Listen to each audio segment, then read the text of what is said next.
Sigurado ka na ba talaga sa desisyon mo, Hazel? Oo naman, te. May 1 buwan na rin naman namin itong pinag-isipan ni Benson. Wala pa nga yatang 1 taon nung magkaroon kayo ng relasyon ha. Tapos nagpaplano na agad kayo ng kasal. May 1 taon na kami, te. Kilala niyo naman si Benson at ang pamilya niya. Gustong-gusto nga rin ako ng mga magiging biyenan ko eh. Oh, anong sabi ng mga magulang natin sa inyo? Pumayag ba sila na mamanhikan na ang nobyo mo? Okay naman sa kanila. Nasa hustong gulang naman daw kami para magkaroon na ng sariling pamilya. Huwag mo sanang isipin na humahad lang ako sa kaligayahan mo. Ayoko lang kasing matulad ka sa akin. Pagkatapos anak ka ng 3, ayun, iniwan ng asawa dahil ang katwiran, pagod na sa responsibilidad sa amin ng mga anak niya. Iba naman ang kapalaran ko sa iyo, ate. Ang layo kaya ng ugali ni Benson sa asawa mo. Tandaan mo, Hazel, makikilala mo lang ang isang tao kapag magkasama na kayo sa iisang bubong. Kaya kailangan mong maging handa rin. Baka may iba ka pang matuklasan na ugali sa magiging asawa mo. Oras na kasal na kayo, hindi mo na maibabalik ang dati mong buhay. Ang taong tamad ay walang mararating sa buhay. Ang tagumpay ay para lang sa mga taong nagsisikap at may tiyaga.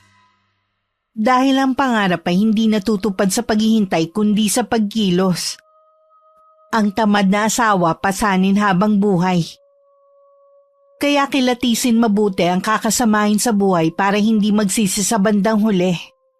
Hi Miss Gwen, ako po si Jana, 40 years old at tubong Sambales. Hiwalay sa asawa at may 3 anak na mag-isa kong tinataguyod. Isa po ako sa masusugid niyong tagapakinig at gaya ng mga nababasa ko sa comment section. Hindi kumpleto ang araw ko kung wala akong napapakinggan sa inyong channel. Ang kwentong ibabahagi ko ay tungkol sa bunso naming kapatid at sa kanyang asawa.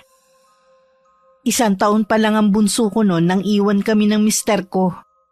Sa kadahilanang napapagod na daw siyang magtrabaho para sa amin ng kanyang mga anak. Hindi na daw siya makabili ng bagong damit. Nung una ay nakala ko na hindi seryoso ang asawa ko. Kaya ganun na lang ang gulat ko nang pag-uwi ko wala na ang mga gamit niya. Kahit anong pakiusap ko noon hindi na niya kami binalikan. Makalipas ang 1 taon nag-abroad ako bilang DH sa Dubai. At 2 beses din ako umalis noon bago ko naisipan na magnegosyo na lang. Parang kailan lang, maliliit pa ang mga anak mo. Ngayon, may grade 7 ka na. Oo nga, akala ko noon hindi ko magagawa na buhayin sila mag-isa. Bilib nga ako sa lakas ng loob mo eh. Biruin mo, nagawa mo pang mag-abroad noon. Kapag nanay ka na, lahat gagawin mo para sa mga anak mo. Kung nanindigan lang sana sa'yo si Kuya Teddy, hindi mo na kinailangang pumunta sa ibang bansa. Ano na nga pala ang balita sa dati mong asawa? Ayun, buhay binata, sabi ng mga kakilala namin. Ganong buhay naman pala ang gusto niya. Sana hindi na siya nagpakasal. Nung una, hindi naman siya ganun. Hindi ko na maalala kung kailan siya nagbago at tama rin sa responsibilidad niya sa amin. Bata ka pa naman, ate. Makakahanap ka pa ng lalaking magmamahal sa inyo ng mga pamangkin ko. Hindi ko na iniisip ang bagay na yan. Alalahanin mo, 2 anak kong babae. Ayokong mangyari sa kanila yung mga nakikita ko sa Facebook. Siyempre, hahanap ka ng matino, no? Naku, mahirap nang magtiwala sa panahon ngayon. Wala na yatang natitira na matino. Ay, tsaka kasal nga pala kayo ni Kuya Teddy. Kahit hindi pa kami kasal, wala na rin akong balak na kumuha ng bato na ipupukpok sa ulo ko. Nadala ka na talaga, ha? Iniisip ko na nga na mag-abroad ulit eh. Alam mo naman na magastos ang mag-college na ang mga bata. Libre naman ang university sa bayan, ah. Magastos pa rin, lalo na yung baon sa araw-araw. Kung sa bagay nga, nasa grade 7 pa lang naman si Jasmine eh. Marami pang pwedeng mangyari. Bakit nga pala ang aga mong dumalaw dito sa bahay? Kasi sa Sabado na ng gabi mamamanhikan sina Benson at ang mga magulang niya. Magpapaluto sana ako sa'yo ng dinuguan eh. Alam ko kasi na ikaw ang masarap magluto sa ating magkakapatid. Mukhang desidido ka na talaga na lumagay sa tahimik. Basta, yung mga sinabi ko sa'yo, huwag mong kakalimutan. Hindi lang basta sarap ang pag-aasawa ha. May kaakibat din yung hirap at pasakit. Si Ate Jana, imbis na batiin mo ko, para kang nananakot pa eh. Gusto ko lang na maging handa ka. Narinig mo naman siguro ang mga sinasabi ng matatanda dito sa atin na ang pag-aasawa ay hindi kaning isusubo at kapag napaso iluluwa. Alam ko naman yon. Sa desisyon ko na pakasalan si Benson, ito ang pinakamagandang desisyon na gagawin ko. Nangingisla pa ang mga mata ni Hazel habang abot tenga ang pagkakangiti. Alam ko sa estado niya, puso lang ang pinapakinggan nito. Masaya naman ako para sa kapatid ko. Pero dahil nga sa naging karanasan ko, hindi ko maiwasang mangamba para sa kanya. Dumating ang araw ng Sabado. Lahat excited sa pamamanhikan ni Benson at ng pamilya niya. Sabi ni Hazel, nasa 10 raw ang darating. 5:00 pa lang dumating na ang mga bisita. Mabuti na lang nagluto si inay ng pansit at may puto na ipapartner sana sa dinuguan. Mainit naman silang sinalubong ng mga magulang at mga kapatid ko. Yun nga lang nakitaan ko ng konting pagkadismaya si inay. Wala man lang kasing bitbit ang mga yun. Para tuloy may birthday lang sa amin at mga bisita silang inimbita lang. Naging maayos naman ang pamamanhikan nila. Yun nga lang hindi maiwasang may masabi ang pamilya namin. Pasensya na po kayo, Nay, Tay. Nabanggit ko kasi kay Benson na tayo na ang bahala sa lulutuin eh. Baka akala niya hindi na nila kailangang magdala. Meron ba namang mamamanhikan na wala man lang dalang kahit ano? Baka po, hindi lang nila alam. Di baka mo bunso si Benson? Nabanggit rin naman nila kanina na ikinasal ang mga kapatid ng nobyo mo. Imposible na hindi nila alam ang tamang pamamanhikan. Hayaan nyo na lang po, Nay. Sila naman ang sasagot sa kasal namin eh. Wala na po kayong ilalabas na pera. Ang sa amin lang naman maramdaman namin ang respeto at sinseridad sa pamamanhikan ng nobyo mo. Kakausapin ko na lang po si Benson kung bakit wala man lang silang dala. Sigurado naman na hindi lang kami nagkaintindihan. Sige, ikaw ang bahala. Magliligpit muna ako sa kusina. Ay, red flag na agad ang boyfriend mo dahil sa nangyari. Para yun lang? Red flag na agad? Mas importante pa rin ang matagal naming pagsasamahan. Yun na nga Habang buhay kayong magsasama. Tapos pamamanhikan pa lang parang tinitipid ka na. Kalimutan na natin ang nangyari. Ang mahalaga naman nairaos natin ang pamamanhikan. Ang dami ko nang paalala sa'yo. Kahit mga magulang natin, hindi nagkulang sa'yo. Kapag hindi ka naging masaya sa buhay may asawa mo, huwag kang dadaing sa amin, ha? Hindi yan mangyayari. Dahil ngayon pa lang, nag-uumapaw na ang kaligayahan ko. Pinili ko na lang din manahimik sa napansin ko sa mga magulang at ibang kapamilya ni Benson. Lahat kasi sila puro mayayabang pero wala namang dala. At wala na silang bukang bibig kundi nakakaangat daw sila sa buhay. Dahil sa mga pag-aaring lupa. Swerte daw ni Hazel dahil si Benson ang mapapangasawa niya. Sana nga, swerte sa inyo ng kapatid ko. Dahil hindi naman lugi si Benson sa kapatid ko. Hindi man kami mayaman. Mababait at marunong naman makisama ang pamilya namin. Dati kahit may asawa at anak na ako, nagsasabi pa rin sa akin si Hazel. Hindi nahihiyang sabihin kung sino ang crush niya at mga nagugustuhan niya. Sa amin kasing 6 na magkakapatid, 2 lang kaming babae. Kaya siguro malapit kami sa isa't isa. Inamin niya dati na matagal na niyang crush si Benson, kahit nung nag-aaral pa lang siya. Hindi ko naman siya masisi dahil gwapo ang lalaki. Hindi lang siya ang babaeng nagkakagusto dito sa lugar namin. Kaya naman nang manligaw sa kanya, agad niyang sinagot. Nasa abroad pa ako ng mga panahon na yun.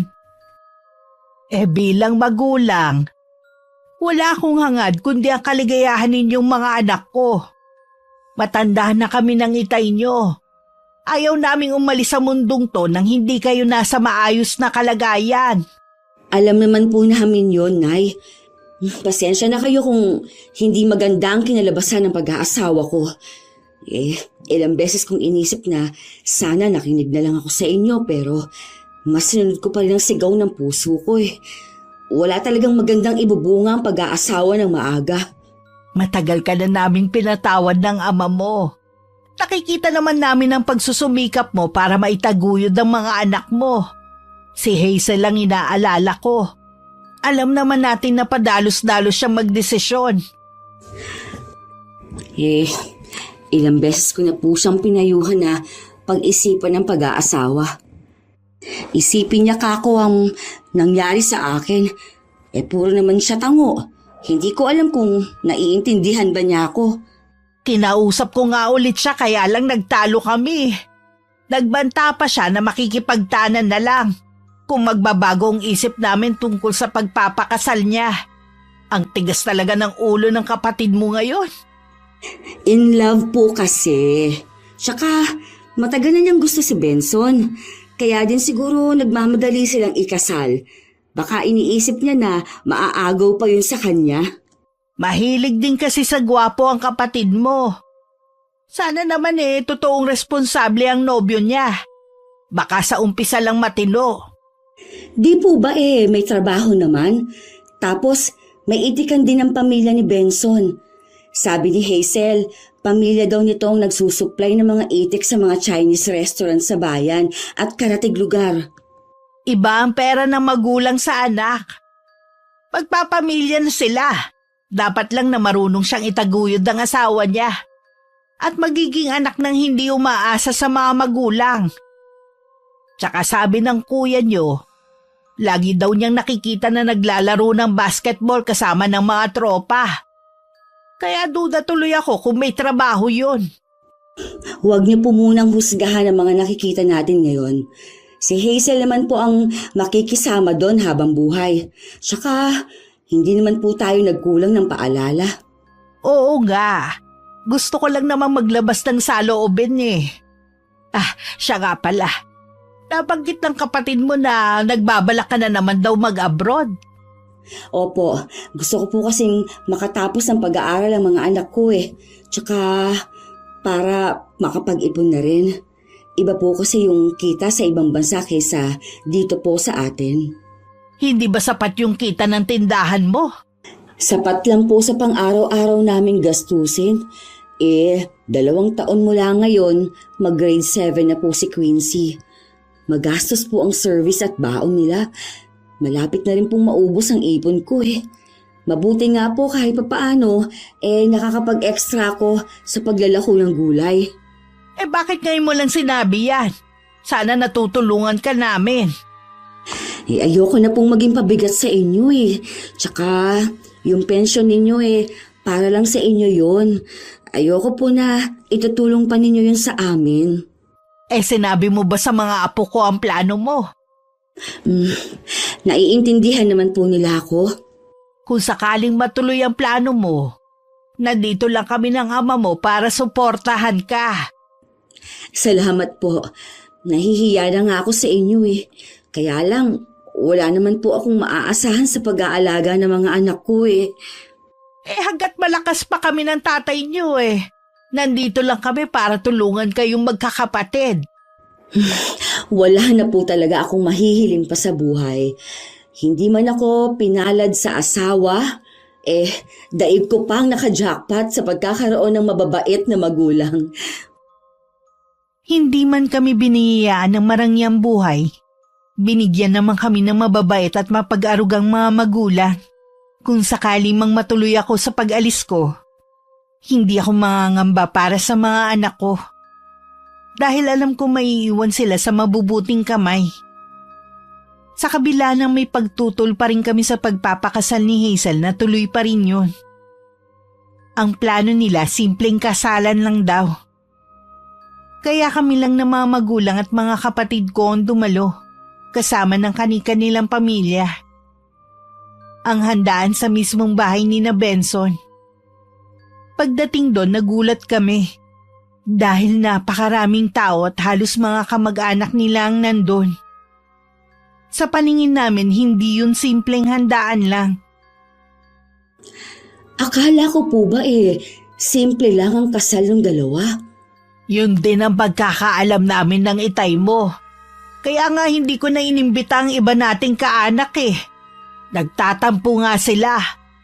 Ganun pala ang ibig sabihin nila ng simple. Puro kamag-anak lang ni Benson ang imbitado. Wala na tayong magagawa. Pera naman nila ang ginastos nila Isa pa, napansin ko, parang hindi naman tayo bisita doon. Tayo kasi ang nag-asikaso ng mga bisita nila hindi man lang kayo hinayaan na maupo ni tatay sa lamesa kasama ang mga magulang ng nobyo. Ganun siguro ang pamilya ni Benson. Sana lang talaga mali ang kutob ko. Saan nga pala titira ang bagong kasal? Sabi ng kapatid mo, pansamantala daw makikipisan muna sila sa mga biyanan niya. Habang hindi pa natatapos ang ipinapagawa nilang bahay. Mabuti naman. Akala ko po sasabihin pa ni Hazel na sa inyo titira porke kayo na lang ni Itay ang nasa bahay. Aba, mahiya naman sila. Ikaw nga na walang asawa may sariling bahay. Sinikap ko talaga na magkaroon kami kahit na maliit lang na bahay. Gusto ko rin kasi na magkaroon ng privacy ang mga anak ko. Lalo na yung dalawa kong dalagita.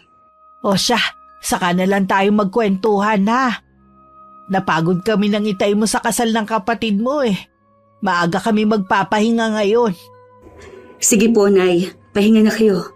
May kailangan lang akong gawin bago matulog.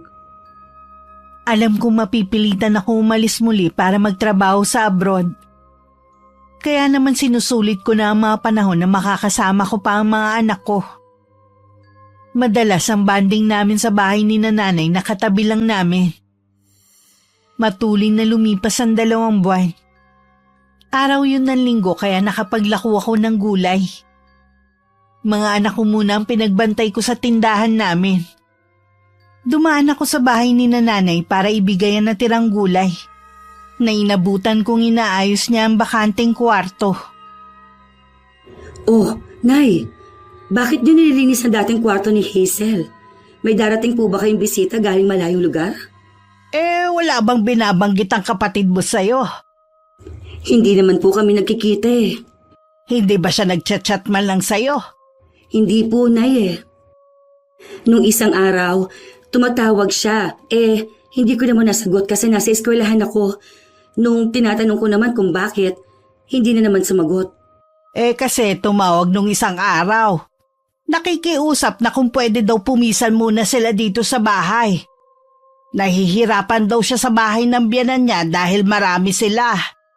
Hindi pa rin po ba nagagawa ang bahay nila? Hindi pa daw Siguro mansyon ang pinagagawa nila. Kaya ang tagal matapos. Saan naman sila kukuha ng perang pampagawa ng mansyon? Nakita mo naman yung bahay nila Balai Halos kasing laki lang nitong bahay natin. Malawak lang ang bakuran nila. Ako na lang po pala magluluto nitong gulay. Bibigyan ko na lang kayo. Si tatay nga po pala. Kasama ng kuya Jan mo. Nangunguha sila ng mga kawayan na gagawing kulungan sa silong ng bahay. Mag-aalaga po ba ng manok si Kuya Jan? Oo, binigyan kasi siya ng inahin na tandang ng kanyang biyanan. Pararamihin daw niya. Nay, kailan po balak na lumipat dito nung mag-asawa? Baka daw bukas ng gabi paggagaling sa trabaho ni Benson. Okay lang ba naman sa inyo ni tatay na dito sila? Oo naman. Tsaka pansamantala lang naman eh. Sige Nay, uuwi na po ako. Iluluto ko pa itong gulay eh. Hindi maganda ang kutob ko sa pagpisa ng kapatid ko at bayaw ko kay nanay. Pero hindi ko na lang yun sinabi para hindi ko na mabigyan ng alalahanin ng mga magulang ko.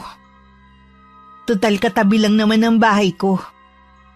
Makikilatis ko pang maigi ang tunay na ugali ng bayaw ko. Kinabukasan nga ng gabi habang nanonood kami ng TV ng mga anak ko, narinig ko na may jeep na pumarada sa tapat ng bahay ni nanay. Ang panganay kong si Jasmine ang sumilip sa bintana. Dumating na raw ang tiyahin nila. Dahil masakit ang paa ko sa pagkakatapilok kanina, hindi na lang ako pumunta sa kabilang bahay. Maya-maya lang inutusan ko ng matulog ang mga bata dahil maaga pa bukas ang pasok. Ako naman mamaya pa dahil merong pang bumibili sa tindahan ko. O ate, kain. Sige, salamat. Tapos na. Maaga ako nag-aalmusal dahil sinasabayan ko ang mga bata. Tanghali ka na kumain? Hating gabi na kasi gising pa kami ni Benson. Nag-ayos pa kasi kami ng gamit namin eh. Nakapasok na ba sa trabaho ang asawa mo? Hindi nga ate, tulog pa siya hanggang ngayon. Wala namang problema kung hindi siya makapasok ngayon eh. Tsuhi naman ni Benson ang boss niya. Ganon. Ano nga ba ang rason kung bakit kayo umalis sa bahay ng biyenan mo? Ang dami kasi namin sa bahay na yun. Tapos, ako lang lahat ang gumagawa. Pati mga damit ng kapatid ni Benson na wala pang asawa eh. Ako ang naglalaba. Di sana, hindi ka pumayag. Sabi kasi ni Benson, hayaan ko na raw. Kasi wala naman akong ginagawa. Tsaka hindi naman kami gumagastos sa bahay. Mabuti. Napapayag mo ang asawa mo na dumito muna. Pansamantala lang naman.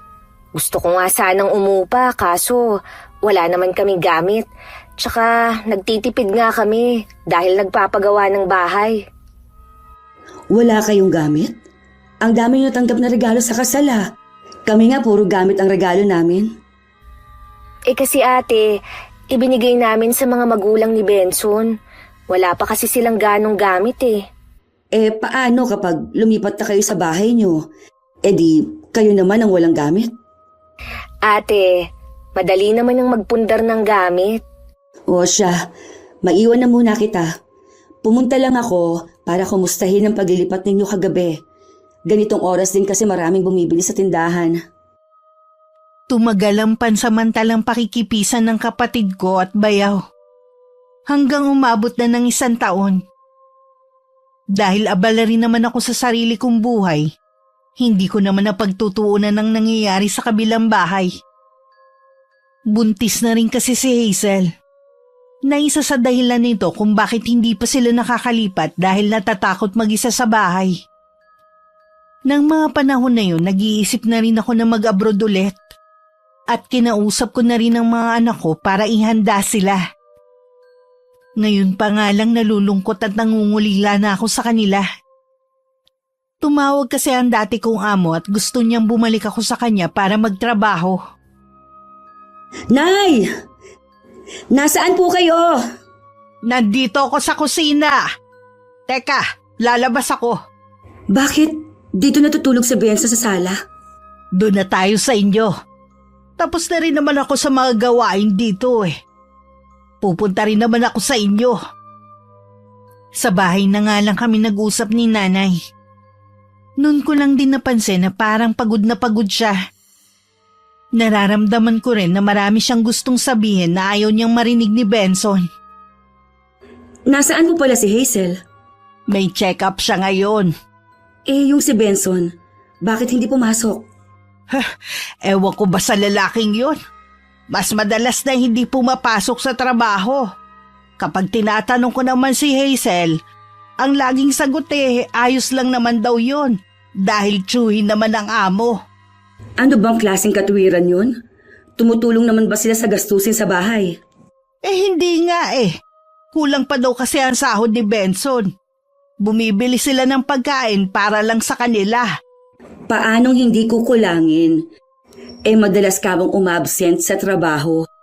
Katulad niyan, malapit ng mga nakakapatid mo. Wala pa rin palang ipon. Yung ipinagmamalaki nilang bahay? Tinanong ko rin niya kay Hazel. Nagtapat siya na wala naman daw ipinapagawang bahay. Paano daw sila magpapagawa Kulang ang sahod ng asawa.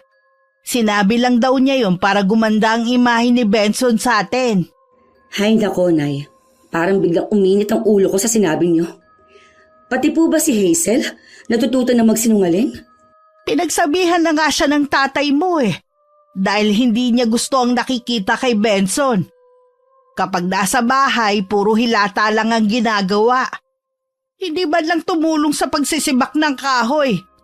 Katwiran meron naman daw tangke. Pang-emergency lang naman dapat yun Ilang buwan pa lang silang nagsasama Ipinakita na po niya ang tunay na ugali. Kung ako sa inyo, Nay, paalisin niyo na ang dalawang yon. Mahiya naman kamo sila. Magkano lang ang pensyon niyo ni tatay tapos sa kanila lang mapupunta? Kinausap na nga sila ng tatay mo. Binigyan ng ultimatum. Sabi naman pagkatapos daw mga anak ni Hazel. Naku, Nay, sinasabi ko na sa inyo, hindi na aalis ang mga yan dyan. Dapat, ngayon pa lang bumalik na sila dun sa bahay ng mga magulang ni Benson. Nagpapahanap nga ang kapatid mo ng pwedeng utangan Kambal kasi ang magiging anak niya at siguradong CS siya. Kaya pala ang laki ng tiyan niya. Tapos ang asawa niya, tatamad-tamad pa. May sasabihin pa naman ako sa inyo. Ano yun? May problema ka ba? Wala po akong problema. Tumawag po kasi ang amo ko. Gusto niya na bumalik na ako sa kanya. Nung huli tayong nagkausap sabi mo ayaw mo dahil naaawa ka kay Quincy. Kasi po, tinaasan ng offer sa akin na magiging sahod ko. Manganganak daw po kasi yung manugang ni Madam. Ako ang gusto niya na mag-alaga sa mag-ina dahil subok na raw niya ako. Ano naman ang sabi ng mga anak mo? Naaawa nga po ako lalo na sa bunso ko. Pero pinaliwanagan ko naman po na kailangan kong gawin yon. Nangako naman ako na isang alis na lang talaga. Parang dinudurog nga po ang puso ko, Nay. Pero wala akong magagawa. Lumalaki ang gastusin namin Naiintindihan naman kita. Huwag kang mag-alala. Hindi naman namin pababayaan ang mga anak mo. Usapan namin ni Nanay ang kita sa tindahan ng pambayad ng ilaw at tubig sa bahay. Ang ipapadala ko namang pera ang panggastos ng mga bata. May nakalaang ding alawan sa kanila ni Itay. Nahihiya naman kasi ko na magpaalaga ng libre. Nakapanganak na rin si Hazel bago ako makaalis. Sabi ni Nanay mga biyanan daw nito ang gumawa ng paraan kung saan kukuha ng perang pambayad sa ospital. Habang nasa Dubai ako, walang araw na hindi ko iniisip ang mga anak ko. Panatag naman ako dahil alam kong hindi sila pababayaan ng mga magulang ko. Saan ka na naman ba pupunta, ha? Tumawag si Henry. May practice daw kami ng basketball mamaya. Imbis na naghahanap ka ng trabaho, yang paglalaro pa talaga ng basketball ang inuuna mo. Naghahanap naman ako Hindi ko nakasalanan kung inaalat ako. Ang sabihin mo, namimili ka pa kasi ng trabaho. Bueno naman kung namimili ako. Hindi naman ikaw ang magtatrabaho at mahihirapan Benson, sa sitwasyon natin, dapat hindi ka na namimili. Kambal ang anak natin. Sa gatas pa lang, namumulubi na ako. Tapos ganyan ka pa. Hihiram ako ng pera sa tropa ko para pambili ng gatas ng kambal. Bauna tayo sa utang. Baka dumating ang araw na wala nang magpautang sa atin. Ayaw mo kasi sa suggestion ko Na ano? Kunin natin ang tindahan ni ate? Pag-aawayin mo pa kaming magkapatid Kung ayaw mo, di wag. Ang sa akin lang naman, hanggat nasa abroad lang siya. Kapag umuwi siya, tsaka natin ibalik. Hindi yun papayag, kahit si inay. Napakadamot naman nila. Hindi ka naman ibang tao Tsaka na nga. Anong oras ka na naman uuwi? Dito ka ba kakain? Gabi na ako uuwi. Sa bahay lang din ako ng mga magulang ko kakain. Mabuti pa doon, masarap ang ulam. Hindi ka tulad dito. Pupurgahin yata ako sa gulay at isda ng nanay mo eh. Kung yun lang ang kaya ng budget ni nanay eh. Hindi naman kalakihan ng pensyon nila. Bakit yung mga pamangkin mo lagi masarap ang ulam nila sa kabilang bahay? May budget kasi sila na ipinapadala ni ate. Wala kang karapatan na silipin ang ulam nila. Ang sabihin mo, madamo talaga ang kapatid mo. Ang laki naman ng sahod niya eh. Hindi ka man lang maambunan kahit pambili ng gatas at diaper ng kambal. May 1 taon na ako nun sa abroad nang magsadya si inay na ihulog ko na lang ang padala ko sa bangko ng anak ko. At hihingi na lang daw sila kapag kailangan. May tiwala naman ako sa anak ko dahil kahit noon responsable na siya. Ibinalita rin sa akin ni inay na malakas ang tindahan ko. Dahil sa construction workers na nagtatrabaho sa ginagawang bahay malapit sa amin. Madalas nga daw na sa bahay ko na siya natutulog. Ayaw naman kasi ng mga anak ko na pumisan sa kanila. Hindi daw kasi makatulog dahil sa gabi nagliligalig kambal ni Hazel. Nay, nagpadala na ho ba si ate sa inyo?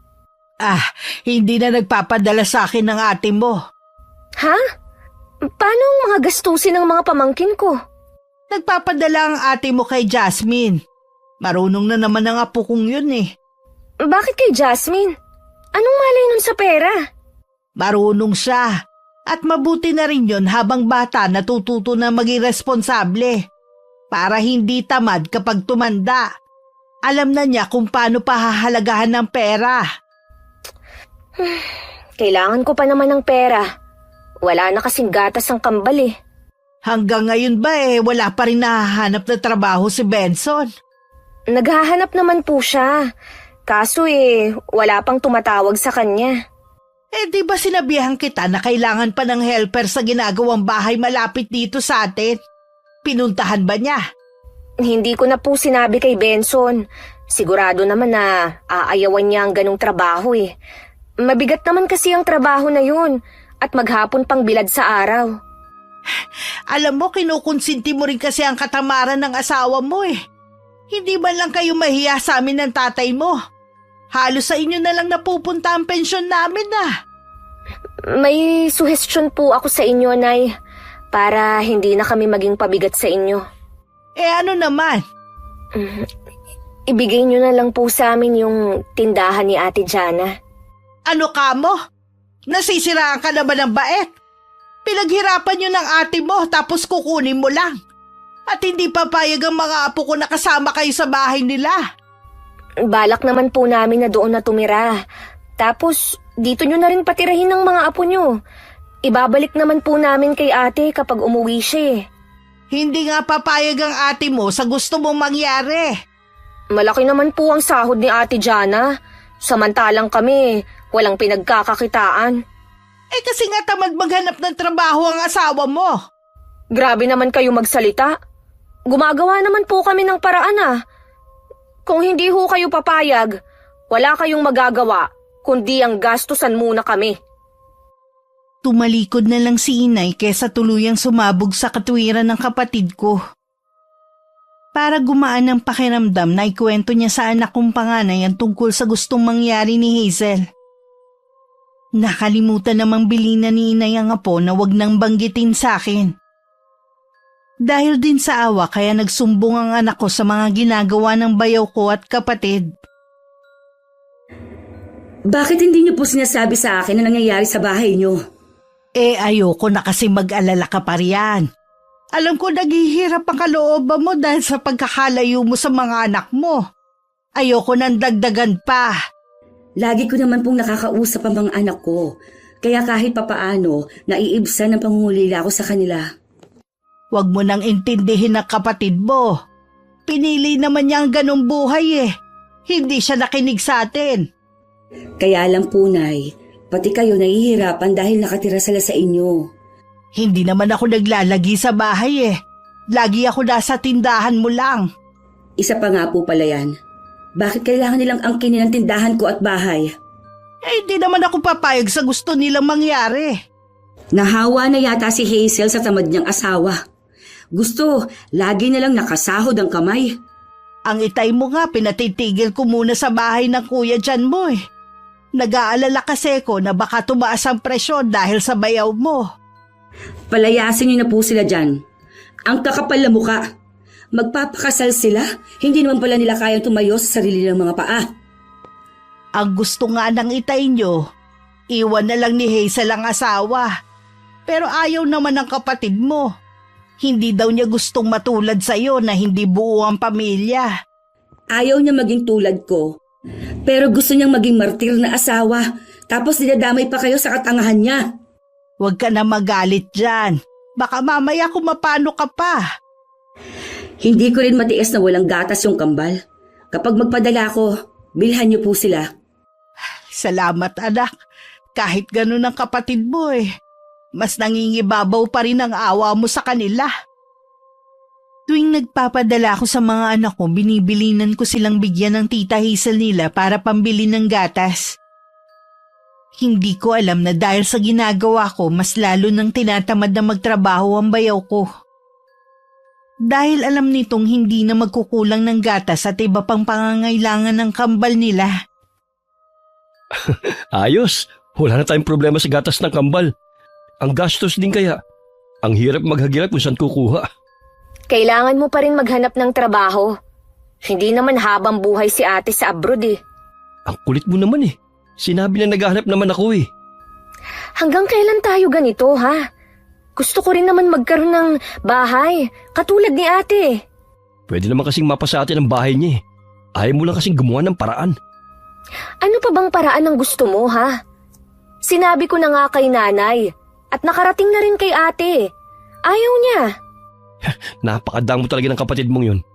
Sa kanya naman kasi yun Bakit niya ibibigay sa atin? Hihiramin lang naman natin Tapos ibabalik din natin kapag nakauwi na siya. Susubukan ko na kausapin mismo si ate. Baka mapapayag ko. Banggitin mo na rin na malapit na ang birthday ng kambal. Kailangan bonggang handa natin, ha? Hating gabi na nun at nakaiga na ako. Nag-chat lang ako sa GC ng mga anak ko na bukas na lang ako magvi-video call. Dahil pagod ako sa maghapon at kulang din sa tulog dahil may sakit ang apo ng madam ko. Pipikit na sana ako nang marinig ko na may tumatawag. Nagulat pa ako nang makita kong si Hazel na nasa kabilang linya. Pasensya ka na ate, ha? Kung naistorbo ko ang pamamahinga mo. Ayos lang. May emergency ba? Wala naman. Kinabahan naman ako sa'yo. Ngayon ka lang kasi tumawag sa akin Pasensya ka na ate kung hindi man lang kita nakukumusta. Alam mo naman na kambal ang anak ko, di ba? Ang hirap palang mag-alaga. Hindi ka ba tinutulungan ng asawa mo? Tinutulungan naman. Kaya lang, lagi siyang umaalis para mag-apply Oh, bakit ka nga pala tumawag? Una sa lahat, gusto ko munang magpasalamat sa mga naitulong mo. Hindi yun habang buhay. Kaya bilisan na kamo ng asawa mo na maghanap ng trabaho. Oras na umuwi ako dyan, tapos na rin ang obligasyon ko sa kambal ninyo. Oo, te.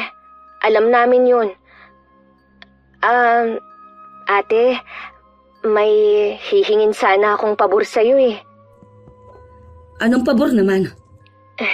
Kung pwede sana na kami munang magtinda sa tindahan mo habang nandyan ka pa sa abroad.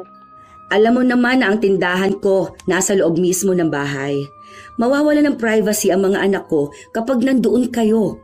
Alalahanin mo, 2 ang anak kong babae. Kung magsalita ka naman, akala mo may gagawing masama ang asawa ko sa mga anak mo. Iniingatan ko lang naman ang mga anak ko. Huwag kang mag-alala, te. Hindi sila para pagnasaan ni Benson. Akala mo naman kay gaganda nila. Kung wala ka na sasabihin, magpapahinga na ako. Ate, meron pa pala akong sasabihin sa'yo. Malapit na kasi ang birthday ng kambal 1 taon na sila. Gusto sana namin ng bonggang celebration. Di sana, noon nyo pa pinaghandaan. Huwag mo naman akong asahan pagkatapos mong magsalita ng hindi maganda sa mga anak ko. Ate naman, huwag mo naman sanang palakihin pa yung sinabi ko. Para namang hindi tayo magkapatid yan Wala ka kasing utang na loob Ate naman. Pagod ako maghapon at hating gabi na dito. Kailangan ko pang gumising ng maaga. Tsaka na lang tayo mag-usap. Sandali lang, ate. Ay, ano ba yan? Pinatayan na ako. Hindi ko alam kung dala lang ng pagod.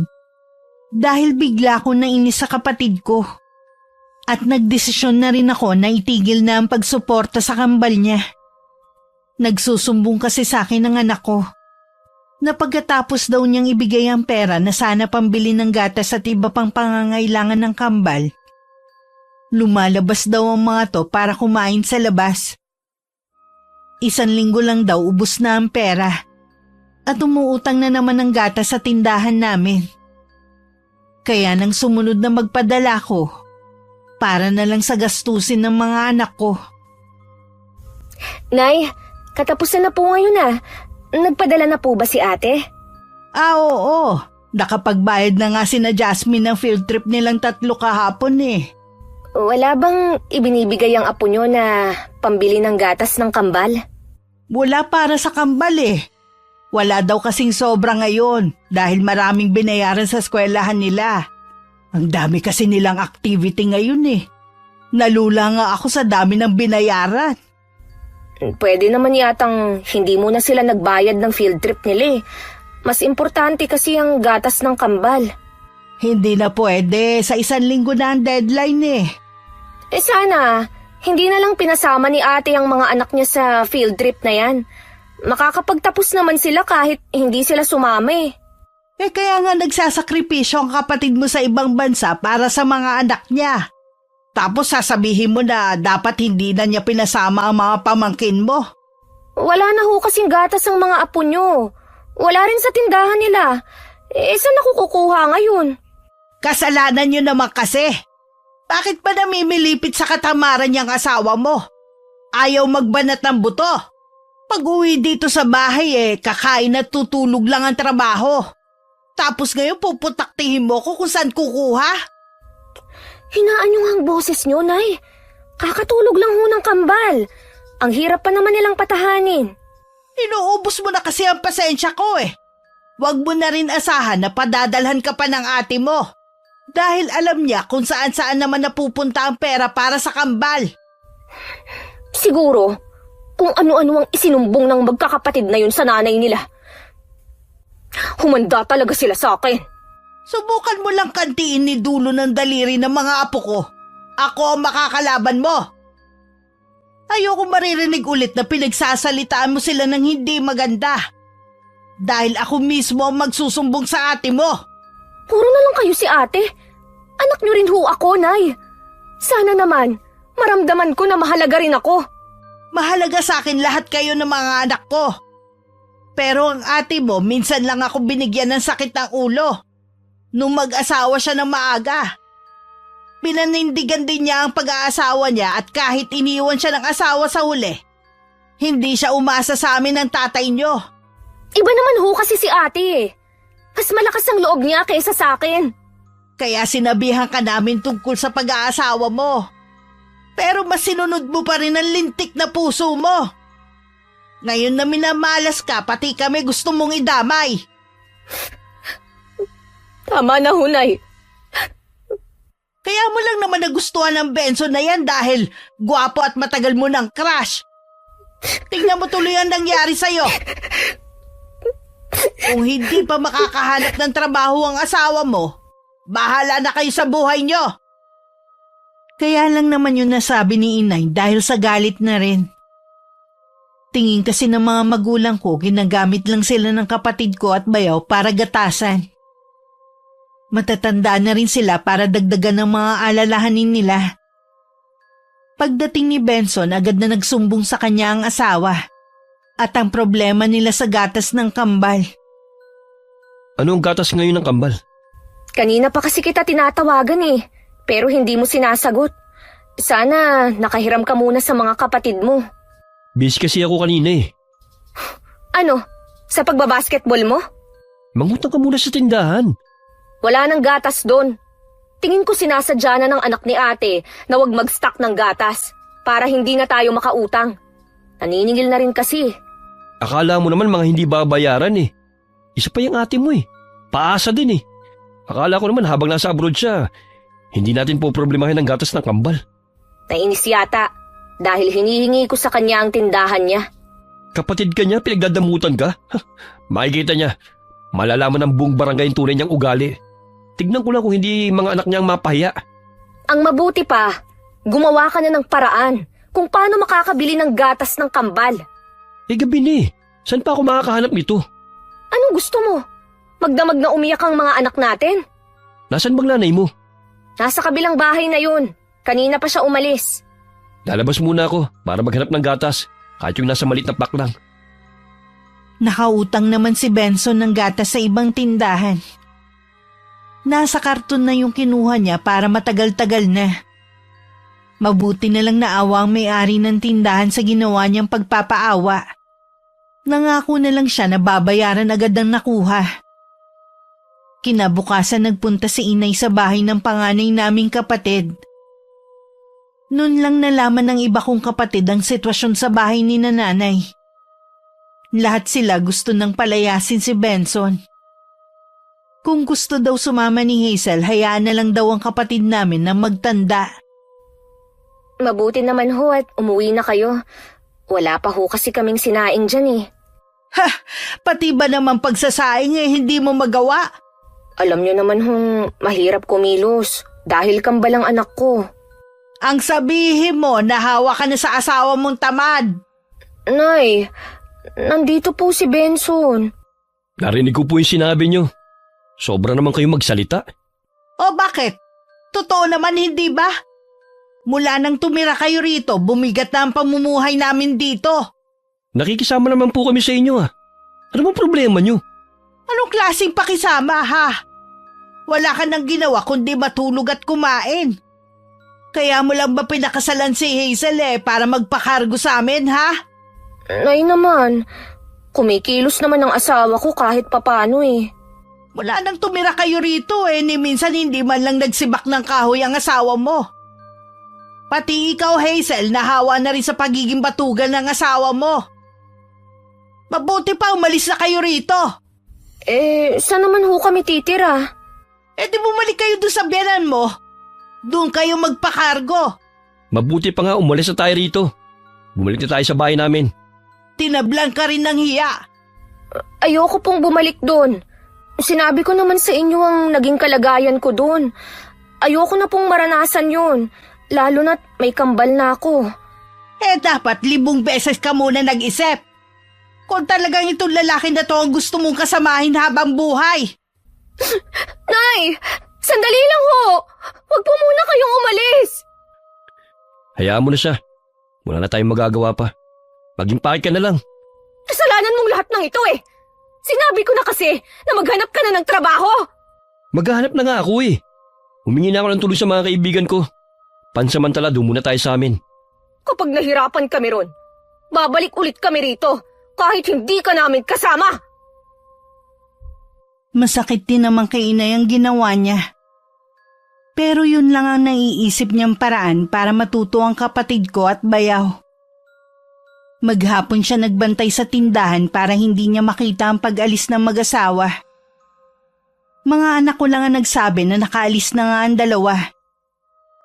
Makalipas lamang ang 1 buwan na balitaan ni Nainay na isinugod sa ospital ang isa sa kambal. Dahil sa impeksyon sa dugo. Mabuti na lang naagapan ng bata. Muli nakiusap si Hazel na dun muna sila sa bahay ng mga magulang namin. Ikaw lang at ang kambal ang pwedeng bumalik rito. Hindi na maaaring tumuntong ang asawa mo sa bahay na ito. May trabaho naman po si Benson eh. At saka nangako siya na magbabago na. Sana noon pa. Nakikiusap po ako sa inyo. Bigyan niyo pa po ng isa pang pagkakataon si Benson para ipakita na nagbago na siya. Ayoko pong hindi buo ang pamilya ko gaya ni Ate Jana. Pag-uusapan namin ng tatay mo kung papayag siya na bumalik dito si Benson. Sana naman pumayag siya kahit alang-alang sa mga apo niyo. Kinausap nga ni inay ang aming ama at nakiusap na bigyan pa ng isa pang pagkakataon si Benson. Pumayag naman ito. Pero nagbigay siya ng mga kondisyon sa pagbabalik ng mag-asawa sa bahay nila. Sige po, Nay. Makakaasa po kayo na gagawin namin yan para walang maging problema dito sa bahay. Sana maunawaan mo kami kung bakit namin to ginagawa. Para din ito sa kapakanan ninyo. Opo, Nay. Gusto ko rin naman po na patunayan na kayang magbago ni Benson. Sa mga unang linggo, ayos naman ang kanilang pagsasama at pinapakita ni Benson. Lumipat na rin si Itay sa bahay ko. Dahil kahit nagbago na ang manugang, ayaw pa rin niya itong makasama sa iisang bubong. Hanggang ng mga sandaling yun, mabigat pa rin ang dugo ni Itay sa bayaw ko. Sa bahay ng biyanan din naghanda ang mag-asawa para sa 1 taong kaarawan ng kambal. Walang pumunta ni isa sa pamilya ko. Dahil sabi ng kapatid ko, mga magulang ng asawa ang gumastos at wala kaming ambag. Mula rin ng araw na yun, muli na naman nagbago si Benson. Buntis na rin nun si Hazel. Hindi mo na ba talaga kami tinuturing na pamilya, ha Hazel? Apo rin namin ang kambal Tinatanong ko naman po kayo kung nagpadala si ate eh. Sabi niyo, wala siyang padala para sa kambal. Yun lang ba ang mahalaga sa'yo, ha? Ang perang ipapadala ng kapatid mo? Wala po akong magagawa dahil hindi naman ako gumasto sa birthday party. Kung nag-ambag sana kayo, edi pwede kayong umattend. Wala ka na talaga respeto. Umalis na lang ulit kayo rito. Bumalik na lang kayo ulit sa biyanan mo. Ayoko po, Nay. Dito lang po kami. Tsaka, hindi naman na kayo ang gumagastos sa amin Hindi ko na rin matagalan na makasama kayo rito ng asawa mo.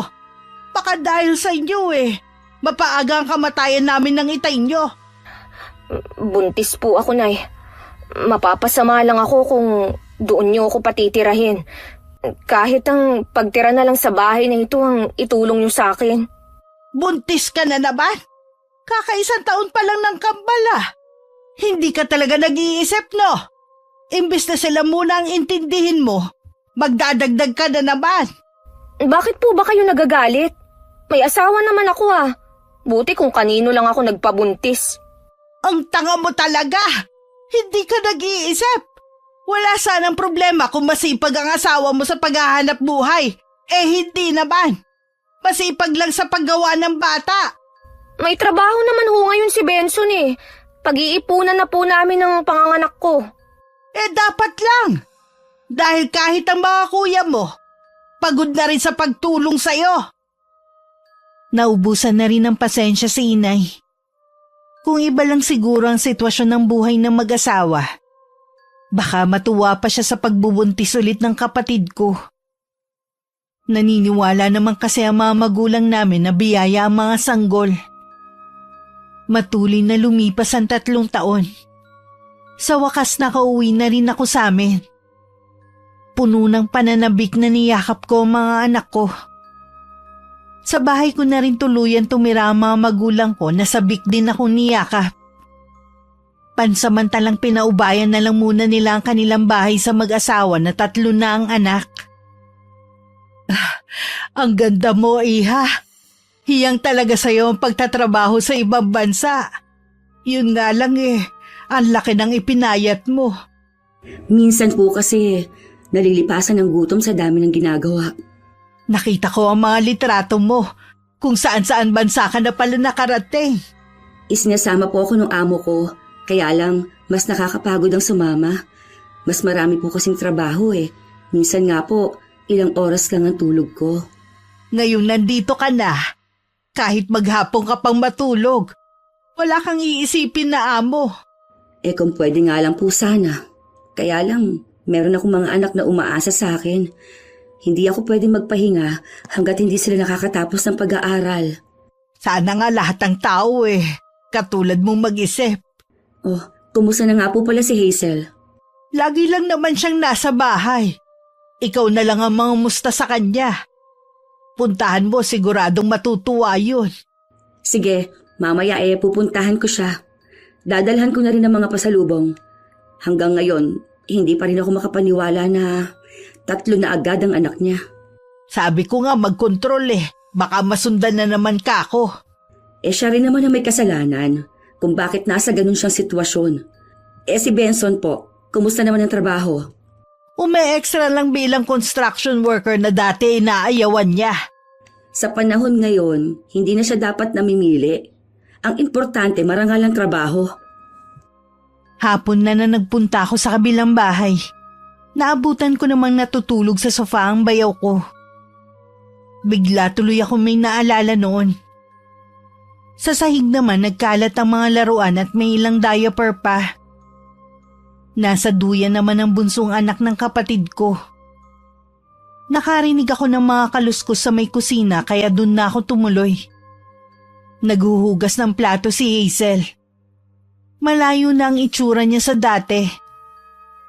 Nang humarap siya sa akin, nagulat siya nang makita ko. Ate Jana, kailan ka pa dumating? Kanina lang madaling araw. Ito nga pala ang pasalubong ko. Sino ang sumundo sa'yo? Sina tatay at kuya John. Pasensya na ha, ngayon lang ako nakapunta. Natulog muna kasi ako Maupo ka muna.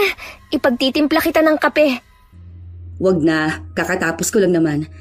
Nasaan nga pala ang kambal? Natutulog pa sa kwarto. Hapon na, baka wala na itulog yan mamaya.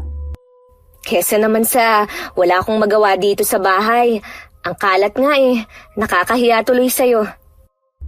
Mukhang pagod na pagod ang asawa mo ha. Oo. Pagod sa trabaho. Kauuwi lang niya kanina. Kapag wala kang ginagawa, punta ka sa kabila. Doon na lang tayo magkwentuhan. Sige te, pupunta ako bukas kapag maagang natapos ang mga gawain ko dito. Ngayon nga ang dami ko pang ligpitin. Hindi na nga matapos-tapos Ganyan talaga kapag may mga bata. Ganon din naman ako dati sa mga anak ko. Hindi ko maiwasan na maawa sa kapatid ko. Halata kasing napabayaan na niya ang sarili. Nagmukha tuloy siyang mas matanda sa akin. Hindi ko rin maiwasang mainis lalo kay Benson. Sa sandaling panahon kasi nagawa niyang sirain ng kapatid ko. Ilang araw na rin ang nakakalipas mula nang manggaling ako sa kapatid ko. Hanggang ngayon hindi pa rin siya dumadalaw sa akin. Ibinuhos ko na lang muna ang atensyon ko sa mga anak ko. Pagkagaling kasi sa eskwelahan nila, lumalabas kami para kumain. 1 linggo kaming puro pamamasyal.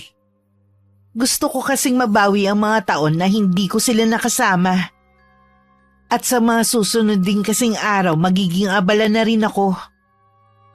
Hindi na nagsawa ang kapatid mo at mga anak niya sa galaan Kararating lang ulit nila ngayon. Gusto lang sigurong sulitin ni ate ang ilang taon na hindi niya nakasama ang mga anak niya. Hindi ba nagyayayang mag-outing ang kapatid mo? Ganun kasi yung mga galing abroad na kakilala ko Makapag-relax man lang sana tayo. Wala namang sinasabi si inay Baka wala. Wala lang ang outing.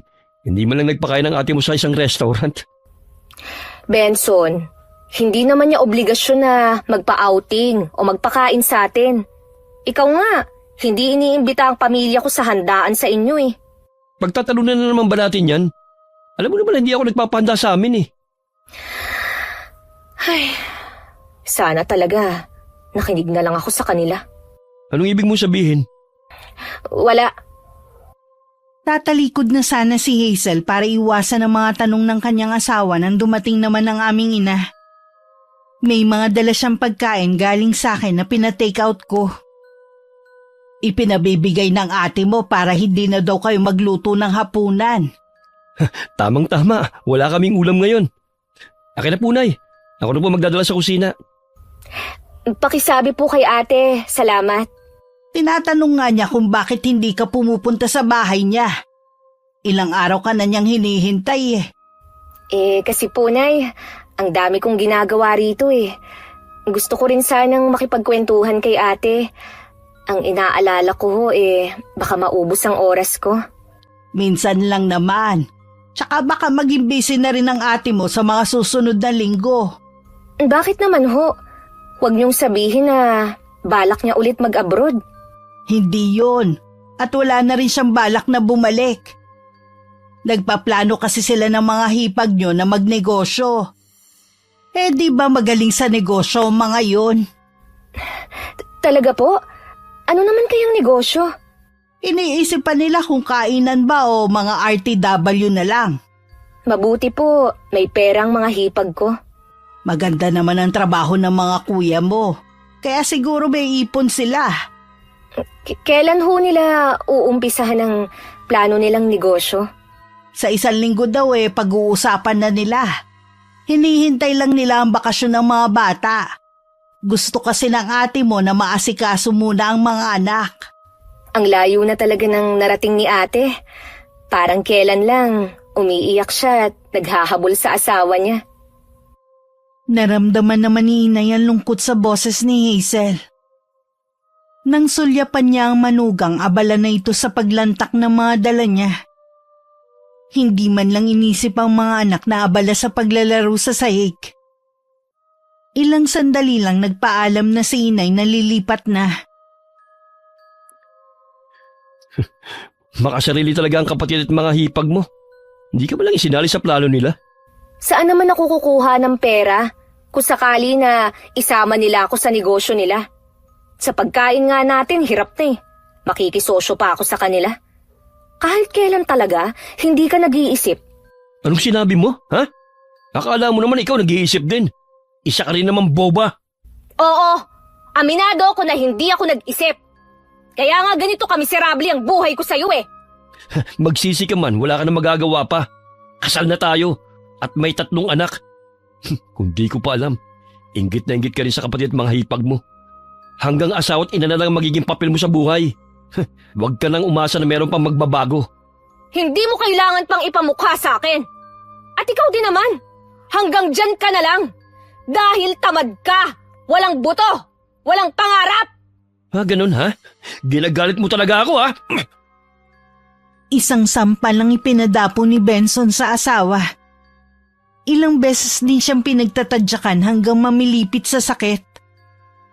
Nilubayan lang siya sa pananakit nang umiyak na ang mga bata. Matalim pa siyang sinulyapan ng asawa bago umalis ng bahay.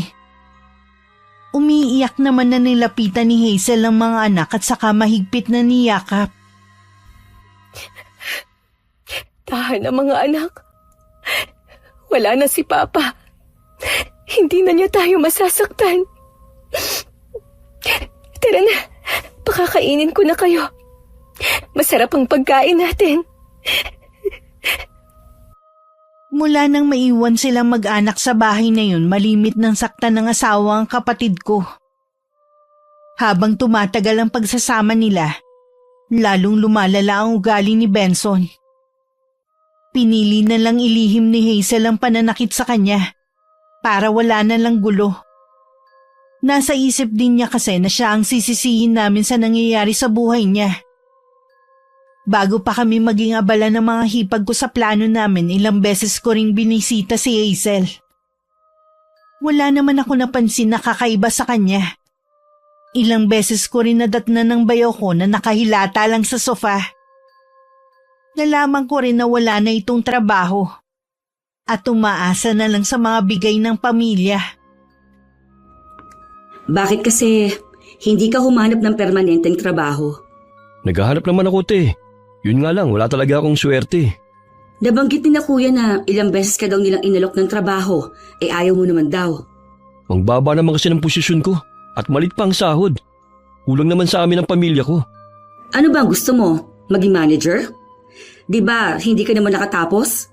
Dapat hindi ka na mamili ng trabaho. Maswerte ka nga kasi tinutulungan ka ng mga kapatid ko. May hinihintay naman akong trabaho eh. Mas okay dun, tsaka mas malaki yung sahod. Ilang taon na lang kasi may estudyante ka na. Lalong lalaki ang gastos nyo. Hindi mo naman siguro papabayaan ng mga pamangkin mo kung sakali. Ano ka mo? Teka nga lang, Benson. Kaya ka ba hindi nagsusumikap dahil inaasahan mo na ako o ang iba kong kapatid ang magpapaaral sa mga anak nyo ni Hazel? Ate, ang ibig sabihin ni Benson, kapag nagipit kami... Lagi naman kayong gipit ah. Araw-araw nga eh. Mula nang tumira kayo dito, sinananay na ang kumargo sa inyo. Hindi naman sa lahat ng pagkakataon. Nagkaroon din naman ako ng trabaho noon ah. Ang kailangan nga, may permanente kang trabaho para sa pamilya mo. Hindi ka ba naaawa sa mga anak mo, ha? Hayaan mo ate, maghahanap ka agad ako. Huwag sana puro salita lang. Ay, lalabas muna ako sandali. Meron na akong pupuntahan. Huwag kang magpapagabi ah. Oo. Sige te, maiwan ko muna kayo. Ate naman, bakit ka naman ganun makipag-usap kay Benson? Para ka na ring si inay eh. Hindi na niya kinausap ng mahinahon ng asawa ko. Kahit naman sino eh. Matagal na ako nagtitimpi sa asawa mo. Ginagawa naman ni Benson ang lahat para sa amin. Hindi lang talaga siya swerte sa paghahanap ng trabaho. Ang sabihin mo, tamad ka mo. Siguro naman, napag-isip-isip mo na ang mga pangaral namin sa iyo ni inay. Wala na tayong magagawa pa. Ito na talaga ang kapalaran ko. Maiiwasan sana yan kung nakinig ka lang sa amin. Kung pupunta ka lang dito para sermonan ako, mabuti pa, huwag ka na lang dumalaw. Ikaw pa talaga nagmamalaki sa lagay na yan, ha? Salita na lang kasi kayo ni inay eh. Naririndi na ako sa inyo. Mabuti pa, pabayaan nyo na lang kami ng pamilya ko. Ang yabang mo naman. Hanggang ngayon nga, hindi pa rin kayo makaalis sa bahay na ito. Aba, mahiya naman kayo. Bahay ito ng mga magulang natin, pero sila pa ang umalis para sa inyo. Huwag kang mag-alala. Kapag nagkabahay kami, ibabalik ko ng buo ang bahay na ito para wala na kayong maisumbat sa amin. Kailan pa kaya yon? Maghintay ka kung kailan. Sige na, umalis ka na. Marami pa akong gagawin eh. Inaabala mo na ako. Hindi ko maiwasang sumama ang loob kay Hazel. Dahil sa ginawa niyang pagtataboy sa akin. Hindi man lang niya naisip ang mga naitulong ko sa kanya. Sa halip na isipin niya ang buhay nila mag-iina, mas kinakampihan pa rin niya ang asawa. Imbis na magpakumbaba at sabihin na iiwan na lang ito at magbabagong buhay kasama namin. Isang kainan sa bayan ang naisip naming itayo. Dahil lahat kami ng hipag ko marunong magluto at hilig talaga namin. Sa sipag at tiyaga namin, sinamahan pa namin ng dasal. Naging matagumpay naman ang negosyo namin sa loob ng 2 taon. Ang mga magulang ko pa rin na nag-aasikaso sa mga anak ko kapag abala ko. Nay, pwede ko po bang iwan sa inyo ang mga anak ko? Oo naman. Dali mo na lang dito ang mga apo ko. Sa bahay niyo na lang po sila bantayan. Hindi kasi ako pwedeng umalis eh. Uuwi kasi ngayon si Quincy at walang mag-aasikaso. Ano ba naman yan, Nay? Ngayon nga lang ako humingi sa inyo ng pabor eh. Hindi nyo pa ako mapagbigyan. Puro na lang mga anak ni ate ang iniintindi nyo.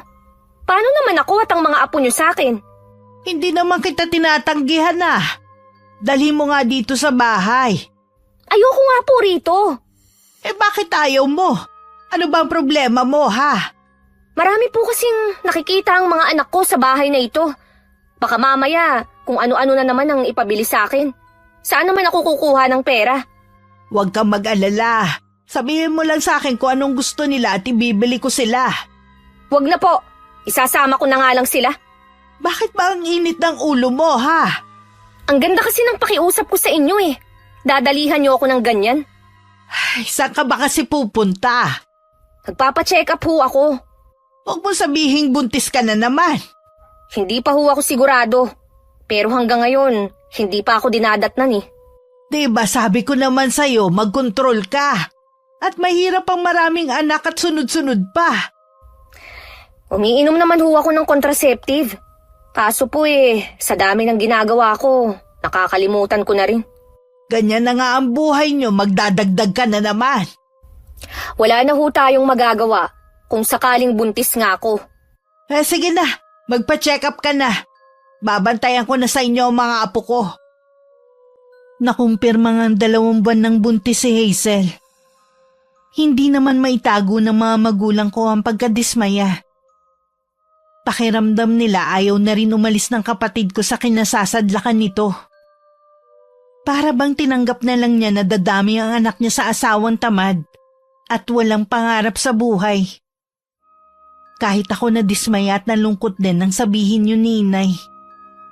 Naniniwala naman ako na blessing ang mga sanggol. Kaya lang mas kawawa kasi sila sa ganung sitwasyon. Inaalala ko rin ang mga pamangkin ko. Sa susunod na pagbubukas ng klase, papasok na ang kambal.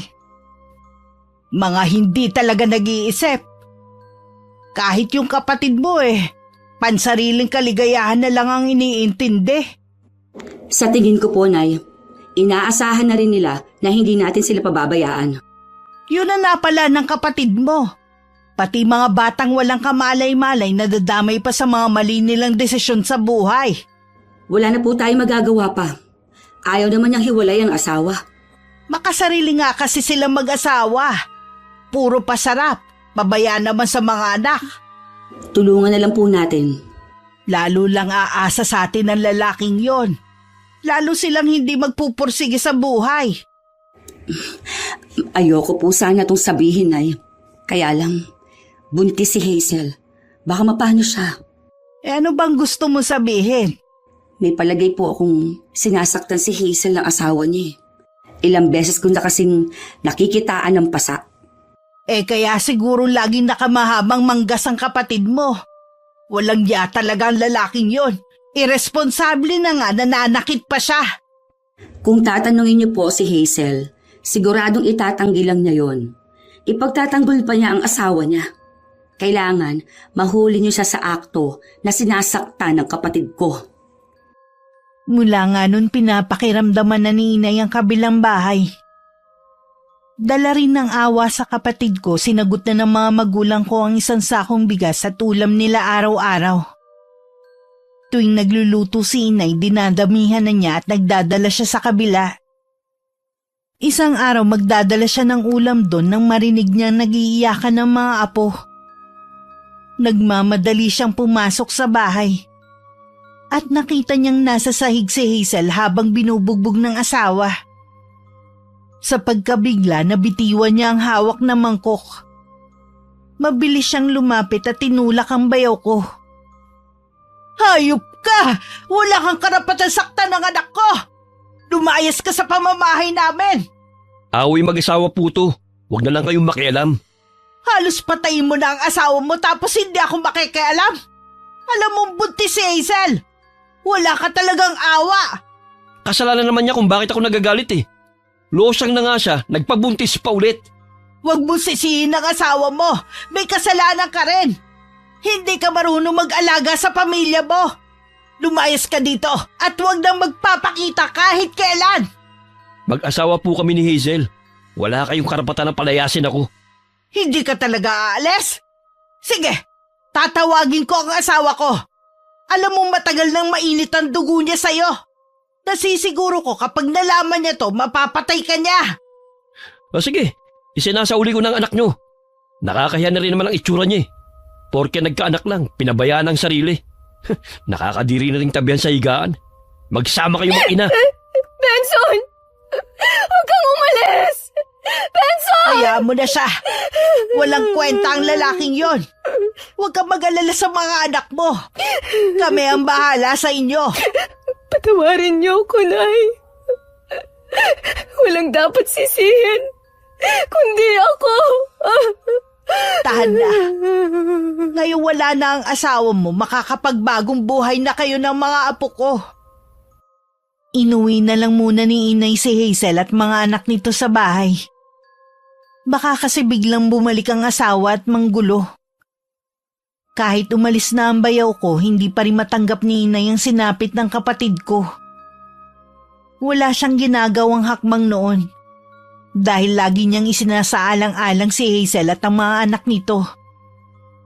Pero iba na ang usapan na sinasaktan niya ang kapatid ko. Nalaman din naming pati mga bata nakakaranas ng kalupitan mula sa kanilang sariling ama.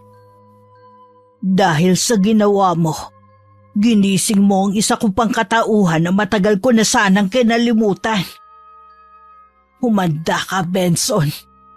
Ipapatikim ko sa iyo ang ginawa mong kalupitan sa anak ko at mga apo. May kaalaman sa itim na karunungan ng lola namin na hindi na namin inabot. Ayon kasi sa kwento ni inay, dalaga pa siya noon nang dapuan ng malubhang sakit ang nanay niya. Lingid sa amin bago pa noon mamatay si Lola. Naipasa na niya kay inay ang kaalaman niya sa barang. At sa kauna-unahang pagkakataon, gagamitin yun ni inay kay Benson.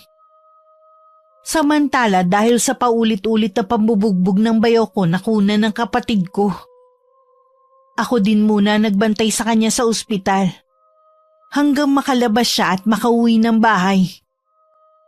Salamat ate sa mga tulong na nagawa mo sa akin. Wala yon. Magpagaling ka ha. At kapag nalumbalik ng lakas mo, pwede ka magtrabaho sa restaurant kung gusto mo o kahit saan mo gusto. Tutulungan kita na makabangon ulit. Gustuhin ko man makapagtrabaho, pero walang mag-aalaga sa mga anak ko. Nag-usap na kami ni inay. Kukuha kami ng makakatulong niya sa pag-aalaga sa mga anak mo. Gusto ko na talagang makapagtrabaho noon pa. Iniisip ko lang kasi yung mga bata. Alam ko na yun talaga ang gusto mo. Basta, mangako ka, hindi ka na makikipagbalikan pa kay Benson. Hindi na talaga. Para sa akin, isa siyang masamang bangungot sa amin ng mga anak ko. Magsabi ka lang kung ano pang kailangan mo. Huwag ka mahihiya. Ang gusto ko lang, kung ano ang makakabuti sa mga anak ko. Wala na akong hiling pa. Maiwan na muna kita ha. Magpahinga ka na muna. Sundin mo lahat na sinabi ng doktor sa'yo para manumbalik agad ang lakas mo. Mga anak ko muna ang nag-aalaga sa mga pamangkin ko. Nang tanungin ko kung nasan si inay, sinabi nila na nasa kabilang bahay. Baka kukunin niya ang mga gamit ng mag-iina. Kaya sumunod ako para may katulong siya sa pagbubuhat. Sa may kusina na lang ako dumaan dahil alam kong nakakandado na ang pinto sa harapan. Sa bungad pa lang naaamoy ko na ang nakasinding kandila. Dahan-dahan akong pumasok. Sa dating silid ng mga magulang ko, naroon si inay. Nakaluhod sa harapan ng maraming kandila na iba't ibang laki. Lahat ng yun nakasindi. Hawak din ni inay ang litrato ni Benson. At sa sahig naroon ang garapon na merong buhok at mga insekto. Mas higit ang mararanasan mong paghihirap kumpara sa ipinaranas mo sa aking anak. Tanging kamatayan lamang ang makakapagligtas sa matinding paghihirap na dadanasin mo. Bago pa ako makagawa ng ingay, mabilis na akong bumalik sa bahay ko. Hindi pa rin ako makapaniwala sa nasaksihan kong gumagawa ng orasyon si inay. Nasisiguro kung may alam si inay sa karunungang itim. Itinikom ko na lang ang bibig ko sa nasaksihan ko. Alam kong ginawa lang yun ni inay dahil sa matinding galit kay Benson. Nakakasiguro din ako na walang nakakaalam sa lihim niya. Maliban sa akin. May dinaramdam ho ba kayo, Nay? Wala iha. Bakit mo naman naitanong? Ilang araw ko na po kasing napapansin na matamlay kayo Ganito siguro ang nagkakaedad na. Mabilis na mapagod. Baka po napapagod kayo sa ginagawa niyong paglilinis sa kabilang bahay. Hayaan niyo na lang po. Ako na lang ang maglilinis doon kapag kaya ko na. Yun po ba ang dahilan kung bakit kayo pabalik-balik dun sa hapon? Oo. Pero tapos na rin naman ang pag-aayos ko. Huwag na muna kayong pupunta doon ha. Dahil nag-spray ako ng gamot. Marami kasi ko nakitang ipis at mga daga. Pasensya na po kayo, Nay, ha? Kung napabayaan ko ang bahay natin. Ayos lang, iha. Konting linis lang naman babalik na sa dati ang bahay natin. Gaganda na at magiging maaliwalas na ulit gaya ng dati. May iba nga pala ako. Sa pasukan, pwede mo nang ipa-enroll ang kambal. Pwede ko naman sigurong hindi papasukin sa daycare. Magastos daw yun Makakabuti yon sa kambal, kaya i-enroll mo na. Birth certificate lang naman ang kailangan Ako nang bahala sa gastos. Nakakahiya naman sa'yo, te. Ang dami mo nang naitulong sa amin Ay, puro na lang nakakahiya ang naririnig ko sa'yo. Para naman tayong hindi magkapatid niyan. Sige na nga. Pero Babayaran kita, te, ha? May mga anak ka rin. Ayoko na maging pasanin mo pa kami. Ikaw ang bahala kung yan ang makakagaan sa kalooban mo. Ilang beses pang bumalik sa kabilang bahay si inay. Tuwing nanggagaling siya doon, hapong-hapo ang itsura niya. Wala na rin siyang ganang kumain ng hapunan at nagkukulong na lang sa kwarto. 1 linggo rin niya yung ginawa at pagkatapos labis na panghihina ang nararamdaman niya. Sa kabila ng nararamdaman, tumanggi siyang dalhin namin siya sa ospital. Makaraan naman ng ilang araw, bumalik na ang dating sigla ni inay. Isang hapon dumating ang kuya ni Benson at ibinalita na malala na ang kalagayan ng kapatid. Anumang sandali maaari itong pumanaw. Napahagulgol na lang si Hazel. Kailangan kong puntahan ng asawa ko.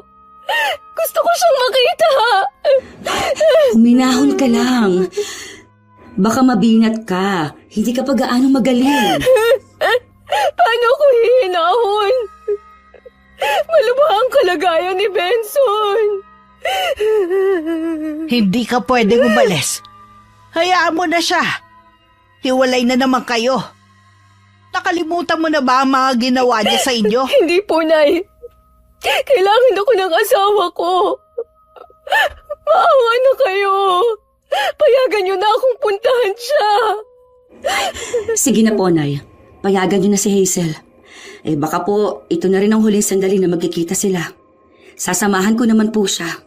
O sige, samahan mo ang kapatid mo sa asawa niya. Tara na, te. Baka hindi ko na maabutang buhay si Benson. Habang papunta kami sa bahay ng bayaw ko, walang tigil naman sa pag-iyak ang kapatid ko. Wala na rin siyang ginawa kundi sabihan na bilisan ang patakbo sa driver ng tricycle. Pagdating kulang na lang lundagin niya ang palabas ng sinasakyan namin. Pagkatapos kong magbayad, sumunod na rin ako. Lahat ng naron malungkot at umiiyak.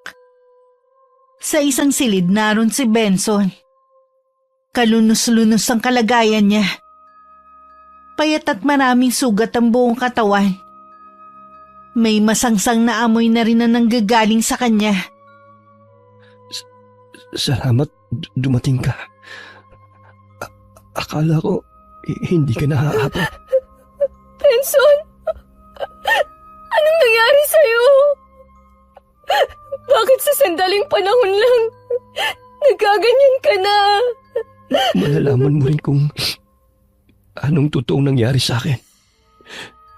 Sasabihin din sa'yo ng pamilya ko. Nakikiusap ako. Lumaban ka para sa amin ng mga anak mo. Huwag ka munang umalis. Gustuhin ko man, hindi na pwede. Ilang sandali na lang, mamamaalam na ako. Patawarin mo ko kung hindi ako naging mabuting asawa at ama sa mga anak natin. Pinapatawad na kita. Huwag mo lang kaming iwan ng mga bata. Kailangan ka pa namin. Ikaw nang bahala sa mga anak natin, ha? Sabihin mo sa kanila na mahal ko sila. Patawarin nila ako kung hindi nila ako makakasama. Lagi silang mananatili sa puso ko. Mahal na mahal ka namin, Benson. Sana lumaban ka. Mahigpit pang hinawakan ng bayaw ko ang kamay ng kapatid ko bago hinugot ang huli niyang hininga.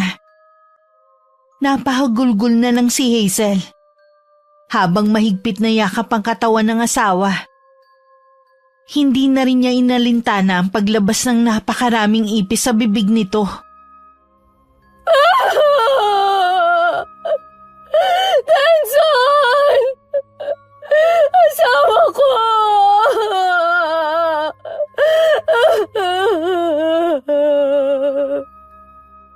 Maririnig sa buong bahay ang iyakan ng kapamilya ng bayaw ko. Kahit ako, hindi na rin naiwasang mapaluha.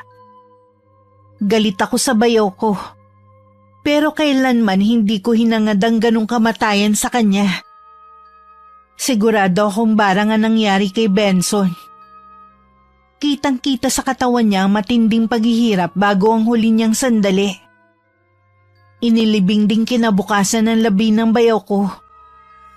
Ayon sa kanyang mga magulang, kapag daw na barang kailangan agad ilibing. Dahil may posibilidad pang lumabas ang napakaraming insekto sa katawan nito. Bakit pa puro na lang paghihirap ang nararanasan ko, te? May dahilan ang lahat ng mga nangyayari. Kailangan mo magpakatatag, higit ngayon. Kailangan ka ng mga anak Walang mo. pusong gumawa nito sa asawa ko. Hindi man lang niya inisip na maliliit pa ang mga anak namin. Kailangan pa nila ng pagmamahal ng isang ama. Hindi ko siya mapapatawad kung sino man siya. Sinusumpa ko. Magbabayad din siya sa ginawa niya kay Benson. Mas mabuti pa rin na ipasa Diyos na lang natin ang nangyari. Madaling sabihin sa'yo dahil hindi ka naman nawalan. Naiintindihan kita. Pero walang mangyayari kung paiiralin mong galit. Isipin mo na lang na baka hanggang dun na lang talaga ang buhay ni Benson. Hindi ko yata matatanggap na wala na siya. Paano ko ipapaliwanag sa mga bata kung anong nangyari sa ama nila? Kapag malaki na sila, saka mo sabihin sa kanila ang totoong nangyari. Ilang linggo at mga buwan na nagluksa ang kapatid ko. Pinipilit lang din niya na ipakita sa mga anak na ayos lang siya. Pero kapag mag-isa na, madalas ko siyang makitang umiiyak. Sinay naman laging blanko ang muka. Kaya hindi ko mabasa kung nagsisisi ba siya sa ginawa niya. Hanggang ngayon nananatili pa rin tikom ang bibig ko. Sa totoong nasa likod ng pangbabarang sa bayaw ko, Miss Gwen. Sa mga nakikinig, lalo na sa mga kabataan, huwag magpadalos-dalos sa desisyon kung usapan na yung pagpapakasal. Ugaliin makinig sa mga magulang o sa mas nakakatanda. Dahil masigit silang may karanasan pagdating sa pakikipagrelasyon. Huwag din baliwalain ang mga red flag na nakikita sa karelasyon. Baka babala rin ito sa kapahamakan na pwede nating kaharapin sa isang pagsasama. Tandaan, walang mararating ang taong laging umaasa sa iba. Ang tunay na tagumpay nakukuha lamang ng mga taong may tiyaga, determinasyon at malasakit sa ginagawa. Wakas,